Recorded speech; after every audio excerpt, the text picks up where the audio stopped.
afternoon, NASPA. Ooh, yeah, I feel it. I'm so grateful we all get to be here today and join in community to celebrate what we love. This afternoon, I'm starting with my most vivid childhood memory. It was a summer afternoon my mom and I spent chasing rainbows.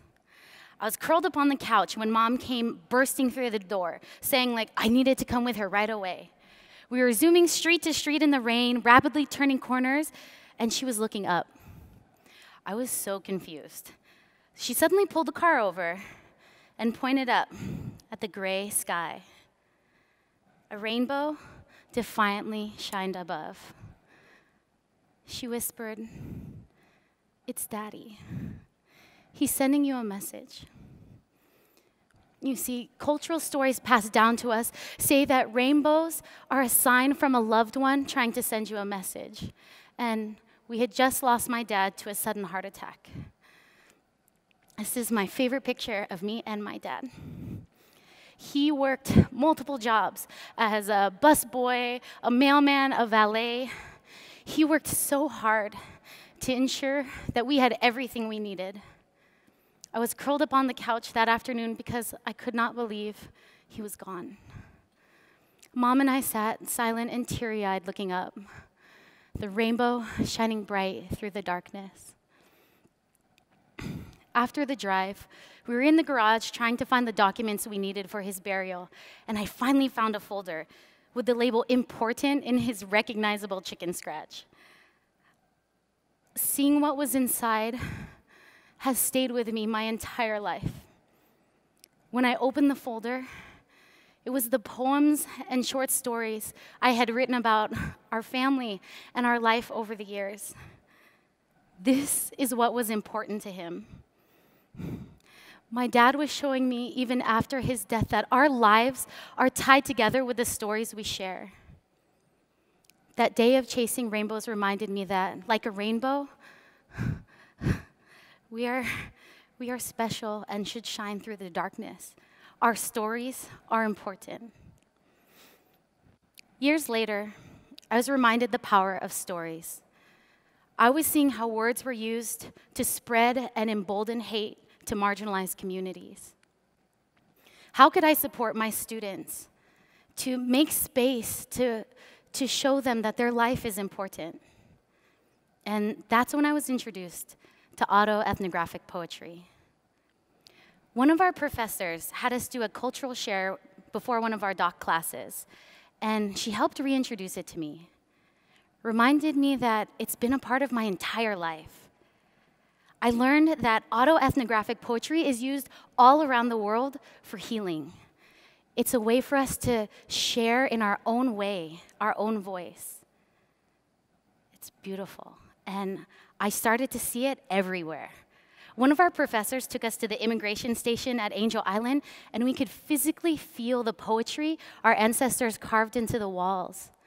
They used poetry as a place to cry out, as Bell Hooks says. I learned from Linda Tuhiwai-Smith and Cindy Cruz that poetry connects us to ancestral practices, provides a counter-narrative, and really challenges colonized academic knowledge. Audre Lorde said, "Poetry is not a luxury. It is a vital necessity of our hopes and dreams toward survival and change. It strengthens our voice so that we can create change and action, and we must act. We cannot let hurtful, dominant narratives invalidate or threaten lives and stories." Every year during my father's death anniversary, it's actually our graduation day on our campus. And when my students cross that stage, I'm reminded that like a rainbow, we are only physically in each other's lives for this fleeting moment. In this little time we have together, are we truly doing justice for one another? Reminding each other, shine through the darkness because your story is important. Here with me today are three of my incredible student leaders, Rabida, Yinyu, and Sherilyn. We've spent the last month exploring and writing together and are so excited to shine through the power of autoethnographic poetry. We dream of the day we can be seen in the classroom, campus, community, for our whole selves. Hi, nice to meet you. I'm Rabida.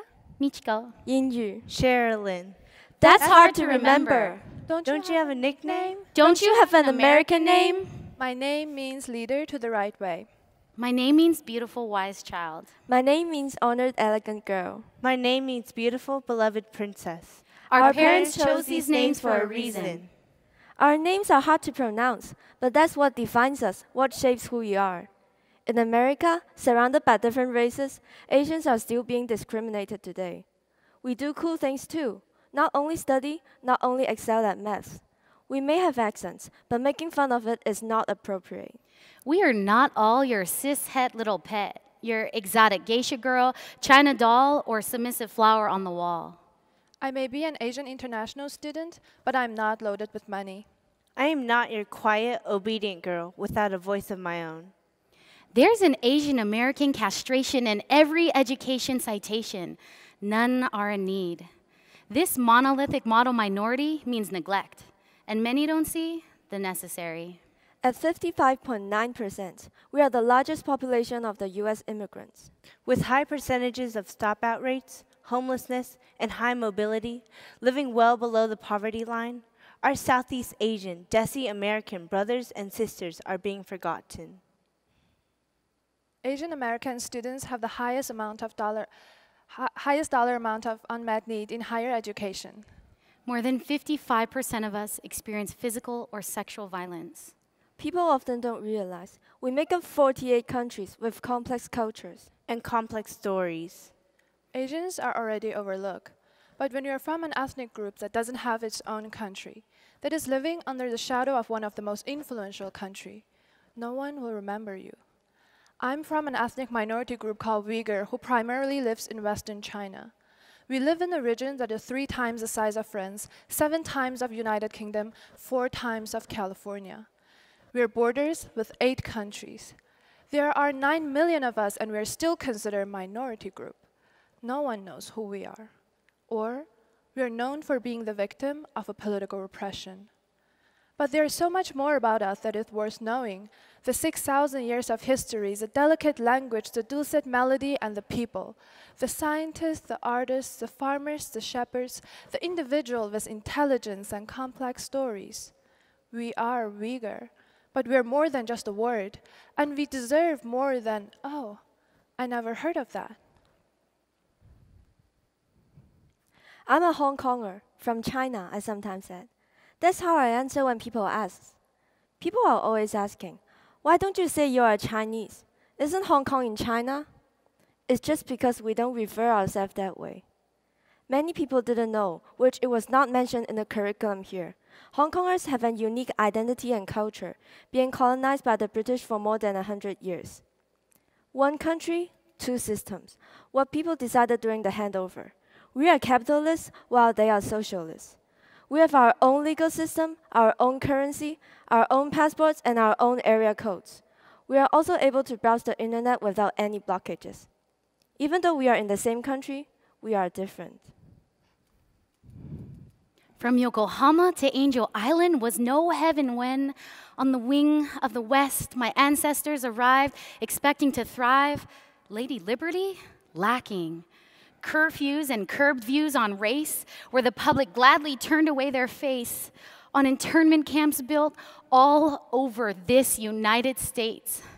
That intergenerational trauma on my mama affects me. And if we take history lessons to not let the past repeat, why the hell are we letting our government still lock up families just down our street?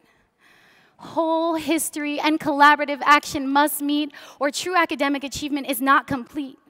We need to unlearn the lessons that we are docile. Understand our intersectional leadership is worthwhile. We need curriculum that covers and doesn't cover up. Support us in finding our roots, resistance, existence, our arrivals. We need to see we are not rivals. Teach to reach, academics for action, because our work as educators will never be done until everyone, everywhere has freedom. Coming from a line of doctors and engineers, I live smooth sailing. With the love and support of my family and respect of my Taiwanese heritage protecting me every step of the way, I am a beautiful, beloved princess. I have walked a clear path without a fear of being denied my dream, yet I walked excused, ignored, and neglected. Being part of the motto minority, no one bothers me, but no one cares. I am heard, but not listened to. To those who have more worries than I do, I am too privileged, too naive to understand what they have to go through. On what grounds do I have to speak out about? Yet, I want to recognize and acknowledge my peers, support them, and create alliances. Fight with them, the way my ancestors have done for so many years. Fight with me. We'll fight with you. Believe in our power. We can do the same thing others do. Believe in me. We believe in you. I want the world to know about who I am. I want to be appreciated for being who I am. I want to be seen. Do you see me? We see you. 10 to the invisible. Together, we're indivisible, invincible, beautiful, bountiful, belonging. Together, we are bonded, braided, and narrative-led. We dream of the day we can be seen. In the classroom. Campus. Community. For our whole selves. Together, we will create our story. We are the liberation we long for.